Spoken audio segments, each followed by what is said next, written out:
I'm Sverker Johansson from Dalarna University in Sweden. I'll be chairing this session on defining proto-language. Because we are at the conference about proto-language. And we are, somewhere close to 100 people, with somewhere close to 100 different views of what proto-language is. And this session, we're trying to look at this question from a couple of different perspectives. What characterizes proto-language? What is it like? What's the defining features and the key issues around proto-language? Well, let's see if we can get somewhere with that. And the speakers in this session, it's myself. I'll be talking about chicken and eggs and ostensive-inferential communication. Then it's very unfortunate that Artur Semenuk's had to cancel at the last moment because he was looking into the synthetic-holistic distinction. That's another old debate about proto-language, whether it's synthetic or holistic. And getting beyond that would be great, but that would have to be for another day. And after that, Christina, talking about symbolization, construal, and cultural complexity in proto-language.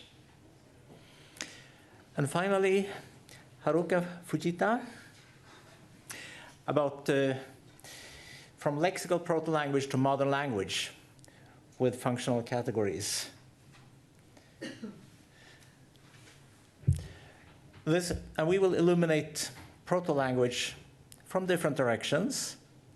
Hopefully, we will be talking about more or less the same proto-language, but we have different perspectives on it. And I will be the one starting. That was the order in the program. Seems random, but it's fine with me. And for my part of the session, Haruka will be the chair. Tell me when I get out of line. So we will go on to the chicken and eggs. And we will make a few minutes room for questions at the end of each section. And then the time that would have been taken by Artur's, we will use at the end for a general discussion about the nature of proto-language. So, chicken and eggs. I raise this because this is an issue that's sometimes asked about proto-language. Sometimes in the naive form of who did the first speaker talk to?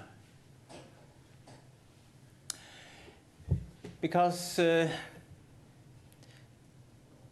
if somebody acquired a language faculty once upon a time, who did he talk to? Somebody got a mutation that provided a language faculty. Nobody else had a mutation. Somebody had to be the first one. What's the point in having a language faculty if nobody else has? No selective advantage to speaking if nobody's listening, and nobody can listen. And the other way around works the same way for the receptive part of the language faculty. If nobody's talking, there's no point in having a language faculty to understand it. So in order to get language off the ground, somebody must acquire the ability to speak, and somebody must acquire the ability to understand. Two different people at the same time. That doesn't work. Not going to happen. So if language got started like this, it didn't get started. This is a naive argument. You still hear it once in a while, especially from people who don't think language got started this way.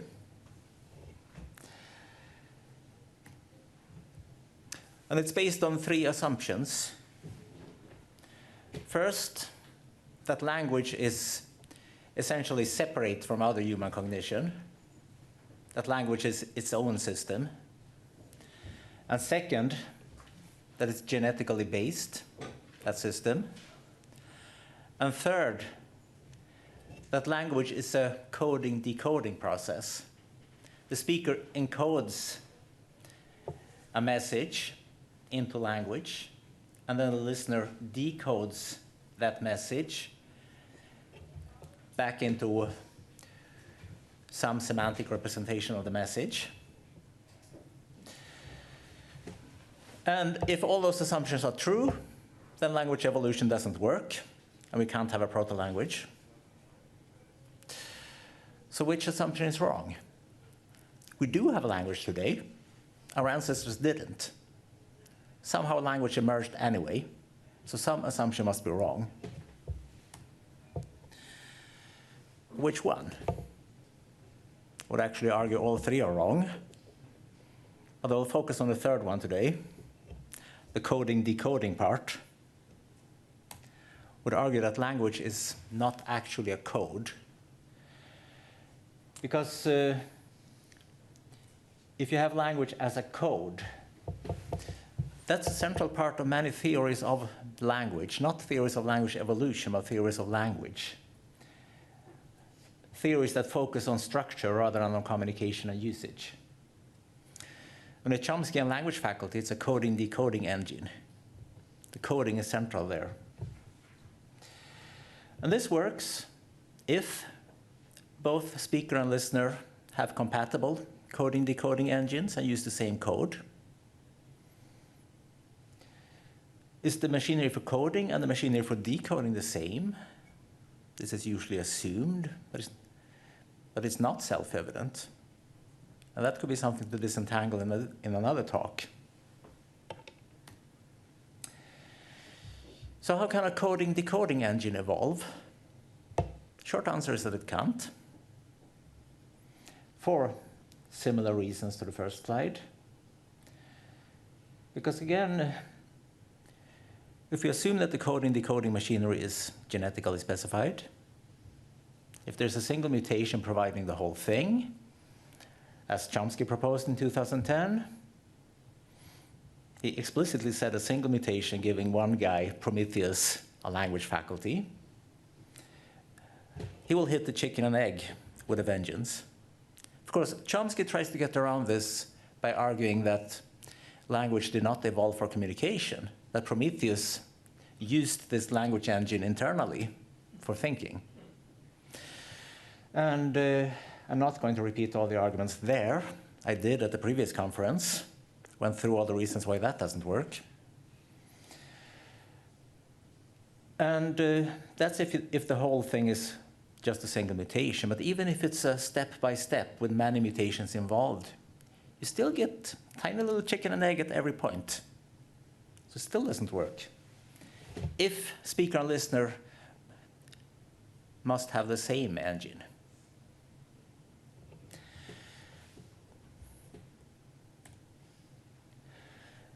And then there's the issue, if we look at the way we use language today, does it actually look like coding and decoding? And the short answer again is that it doesn't.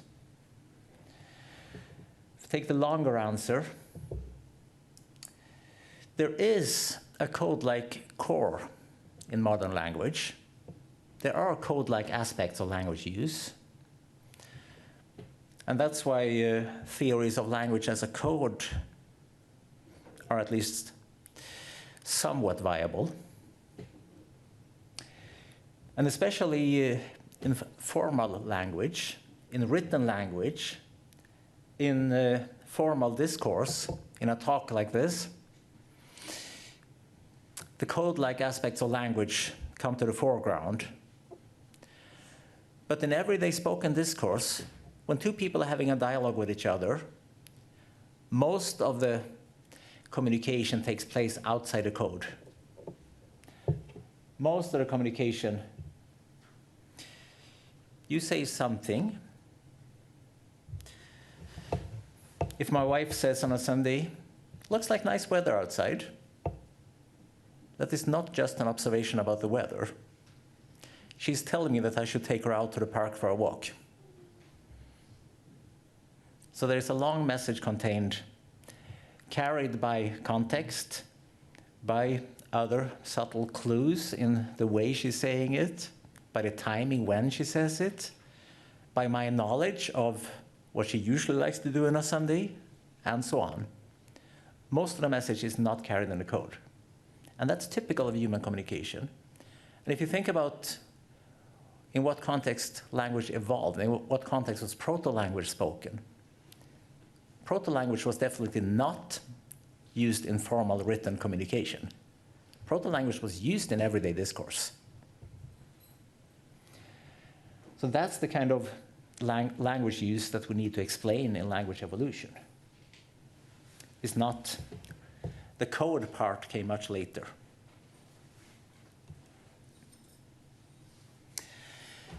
So the speaker says something, doesn't encode very much of the message, but says something that the speaker expects the listener to be able to infer the right message from. That means the speaker must have expectations about what the listener can infer.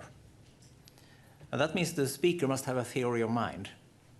The speaker must have a model of what's going on in the listener's mind and be able to predict what the listener will infer. And the speaker uses the model to predict the listener's reaction and tries to figure out what's the best thing to say to get the proper inference in the speaker. That can be something quite different from an encoded version of what he actually wants to say. So the speaker might iterate a few times, try to figure out the best way to say something, and the listener receives the utterance, and the listener similarly has a theory of mind, reconstructs what the listener believes that the speaker intended to convey, decodes whatever is a code, but mainly runs an inference engine and reconstructs the best estimate. So theory of mind heavily involved here. And it's quite difficult to get a proto-language without a theory of mind. But that's a different issue.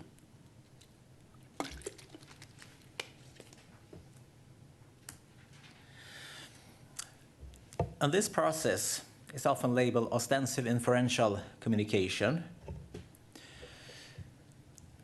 A label that was coined by Sperber and Wilson in '95, and it's grounded in pragmatics and in Grice's implicature theory. I would like to ground it in theory of mind rather, but that's a matter of taste. Solidly grounded in how humans actually communicate and how humans actually think about each other. Sperber and Origi, they connected with language evolution, not quite the same way as I do it, but in the same direction. And Daniel Dorr, at the previous Protolang conference, talked about how he used this for the instruction of imagination, taking it a step further, where the speaker would use the expected inferences of the listener to instruct the listener's imagination. It's all in the same direction there. So that's what we are doing. How about the apes? Do apes communicate in this way? We have seen a lot of ape communication in the plenaries here. And, but it's debated to what extent they communicate ostensibly. But I think the first speaker in the morning, Hobeiter, had a few nice examples of how the chimps clearly, they consider their audience. And they use their communication tools to get the response they want from the audience. She showed some clips where this was quite obvious, that the first chimp tried doing different things until he got the response, he wanted. And it can reasonably argue that the first chimp there tried to figure out what would get me the reaction I wanted. And there's not much code-like about it, even though she had some slides about what do different chimpanzee gestures mean. The context and the way they're using it carries a lot of the load there too. And is this enough to get ostensive inferential communication off the ground? Well, sort of, but not enough really. It's enough for the communication itself.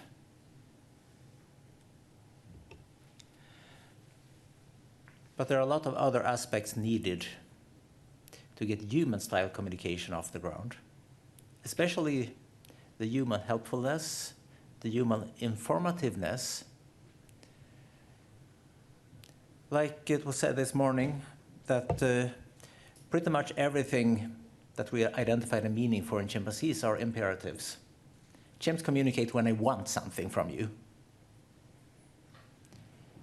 Humans communicate just for fun, communicate for information, communicate for whatever other purpose, for the sake of communication often enough. I mean, if you watch human children, as soon as they're able to speak at all, they will say things like, "Look, bird." Sometime in the second year of life, human kids will start doing declaratives like that, pointing out things, just for information. Not because they want something. Chimps, even language-trained chimps who have the linguistic ability to do that, they don't. They don't care. They don't care if I know that there's a bird. But even so, the chimp's ability to do ostensive inferential communication as far as it goes. Once proto-humans have the ability or have the inclination to communicate with each other in a more extensive way than chimps do, the abilities that chimps already have for ostensive inferential communications will be enough to get around the chicken and egg. And once you have that, once you have started human-style communication with ostensive inferential abilities that are present in chimps, then there will be a strong advantage for improved inferential abilities, improved abilities to read the mind of the other, because that can improve communication quite rapidly once you want to communicate, and once you have the cooperative communicativeness of humans. And there you will build a virtuous circle with improved communication abilities, improved ostensive abilities, improved abilities to figure out what the other guy wants to say, and improved abilities to figure out how the other guy will react to what I say.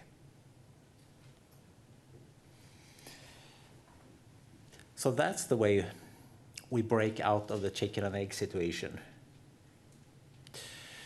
And going further, onwards from proto-language, I would like to connect the ostensive inferential communication with the dendrophilia that was coined by Tecumseh Fitch a few years ago. Because that's another, not just ability, but also inclination that is found in humans, but not widespread in other animals. The inclination to do a hierarchical reasoning. Humans are better at hierarchical reasoning than any other animal we know of, but we like hierarchies. I don't mean socially structured hierarchical organizations, but I mean hierarchical thinking, hierarchies as a cognitive tool. Humans use it everywhere. We see trees. Whenever we start thinking about some disorganized mess of whatever, and we try to think about it, we try to organize it, and that organization will fall into place as categories and categories of categories, structured tree-like, very easily. And this is the dendrophilia, and this will bootstrap the next step. Once you have some kind of proto-language going, which in my view has a lot of semantic structure, but probably not very much syntactic structure, the dendrophilia, coupled with our inferential inclinations, where you try to infer what the other guy is saying, and you have both the theory mind and the inferential abilities and the dendrophilia, you will be very happy to find hierarchical structure in his communication, even without hierarchical intent on the side of the speaker. So even if the speaker will just juxtapose a couple of different lexical items without real structure, the listener with his dendrophilia might infer hierarchical structure even if it isn't there. And soon enough, the speaker will take advantage of that and use hierarchical structure, bootstrapping into syntax from a simple juxtaposition of items. And this will be a gradual path to more and more syntactic language, introducing eventually more and more code-like structure into it, but that's a secondary development. And soon enough, we will have all the bells and whistles of modern language, with no chicken and eggs on the way. Thank you.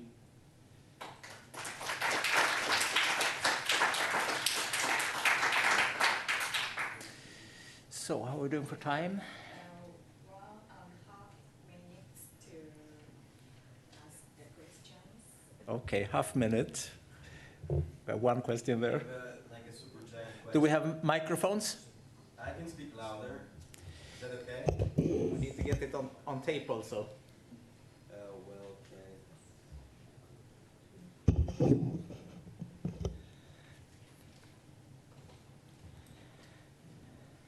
Right, so it's quite a big question. So how do you understand the label theory of mind? Are you using it like loosely to like indicate whatever like ability we might happen to have to attribute mental states to others, or is there something more specific in your understanding of theory of mind itself? No.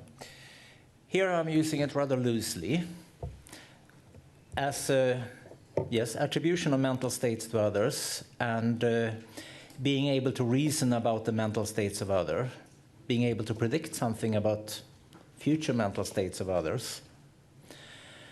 I'm not going into the detailed different levels of theory of mind and so on. Rather, I think we would have a co-evolution of theory of mind and communication in this scenario, with more and more sophisticated mind reading emerging at the same time as more and more sophisticated communication, in a virtuous circle there also.